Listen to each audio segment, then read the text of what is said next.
Okay, this is going to be a Raw review for the 27th of July.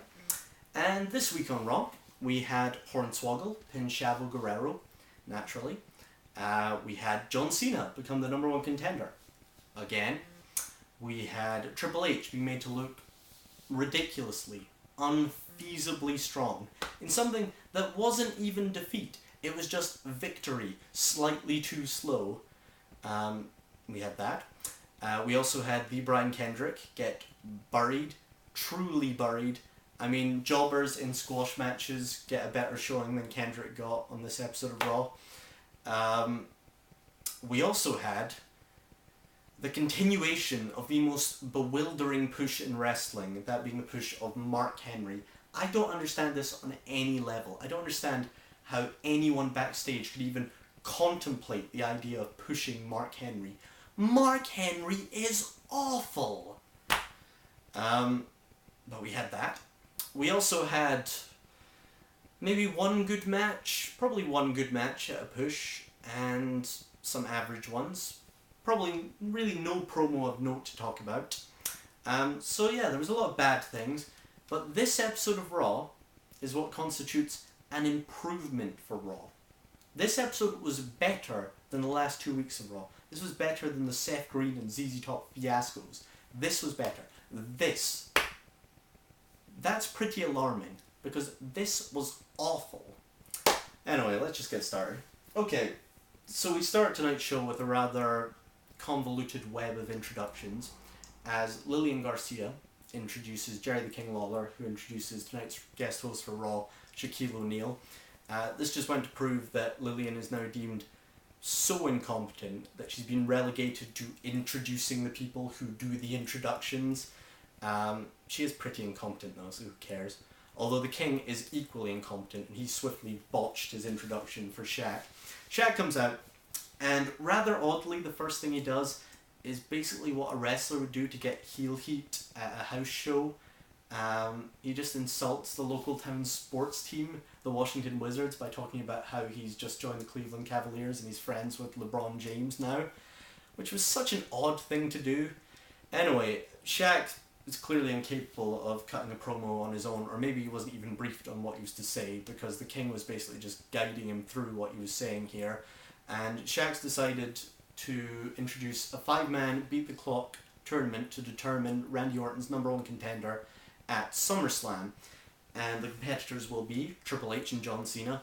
What a shocker. I wonder which one will win this week. MVP and Jack Swagger, who of course are more deserving. But I'm slightly worried MVP might never win a world title now. I mean, seriously, being moved to Raw was not a good thing for him. And the 5th competitor is Mark Henry.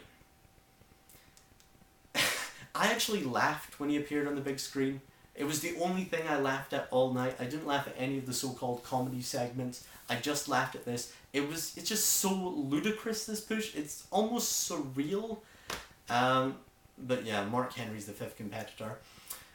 So everything's going fine. Shaq's getting along well with the crowd until Chris Jericho comes out. And Jericho, of course, is on Raw every week now, even though he's a SmackDown wrestler. I'm slightly worried they're going to burn him out in the same way they burnt Edge out. Edge got a sort of wear and tear injury. I hope that doesn't happen. Anyway, Jericho comes out, and as usual, he's annoyed with the Raw guest host for no real reason. Although Jericho's so eloquent, you barely realise there's no real reason. So he just insults Shaq for a bit. Shaq responds to this conflict by coming on to Jericho, kissing his forehead, fondling his hair, and lovingly calling him Christina. Which, would normally just be a tiny bit annoying, but the fans started chanting Christina, and Shaq got them to chant Christina, and Cole mentioned it on commentary, so I think they might actually be trying to get this over as an idea, so every time Jericho enters an arena, people are going to shout Christina, which would just be so terrible, because that's not funny in any way, It's just the female equivalent of his name. That's not funny. But yeah, anyway, Shaq has suitably intimidated Jericho, so Jericho brings out the Big Show. So they're clearly going to play up this thing that Jericho just hides behind the Big Show all the time. I'm slightly worried by the prominence the Big Show played in this episode, because it appeared to me that they were just trying to appeal to people who find two tall men standing next to each other entertaining in some way, which is clearly not me. Anyway, Big Show comes to the ring, and Shaq challenges him to a match, and Big Show says no, because if I did fight you, then other NBA players would attack me, and I'd have to destroy them too, and I'd get involved in a string of lawsuits with the NBA. Something ridiculous like that. So Shaq introduces Jericho and Big Show's opponents for the evening, handpicked by him, which are going to be Crime Time. Why would they even care?